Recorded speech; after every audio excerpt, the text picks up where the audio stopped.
চলে এসেছিল। তো দেখো বউকে কিন্তু ভীষণ মিষ্টি সাজিয়েছিল আর ভীষণ ভালো লাগছিল বৈশালীকে। তো তারপরে আমরা বউয়ের সাথে কিছু ফটো তুলে নিচ্ছিলাম।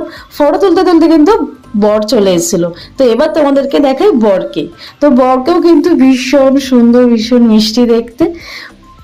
তো যাই হোক, তো বরকে দেখা হয়ে গেছে, বউকে দেখা হয়ে গেছে, এবার যেই কারণে আমরা বিয়ে বাড়ি গেছি।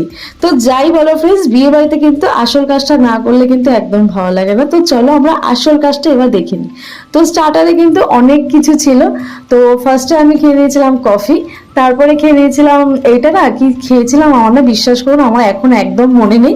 তো যাই হোক, একটা কিছু মানে কোল্ড ড্রিঙ্কস ছিল। তো আমি এটা বলতে পারলাম না, তার জন্য সরি। আমি বসেই আমাকে জানি খুব গালাগালি দেবে এটা ভিডিওটা দেখার সময়। তো যাই হোক, তারপরে চলে গেছিলাম স্টার্টার খাওয়ার কিছুক্ষণের মধ্যে না ডিনারে চলে গেছিলাম, কারণ আমাদের না ট্রেন ছিল। তো তার জন্য খুব তাড়াতাড়ি করে আমরা 8:30টার মধ্যে ডিনারে বসে গেছিলাম, কিছু করার ছিল না। তো তোমাদের ডিনারের জায়গাটা সুন্দর করে দেখালাম। এই যে স্যালাডের জায়গাটা কিন্তু ভীষণ সুন্দর সাজিয়েছিল। তো তারপরে আইটেমও অনেক ছিল, কিন্তু আমি না এত তাড়াহুড়ো করে খেয়েছি, আমি একা নয় সবাই মিলে এত তাড়াহুড়ো করে খেয়েছি যে আমি তোমাদের যে একটা একটা করে আইটেম দেখাবো সেটারও ভিডিও করার আমি সময় পাইনি। তো আমি যেটুকু খেয়েছি তোমাদেরকে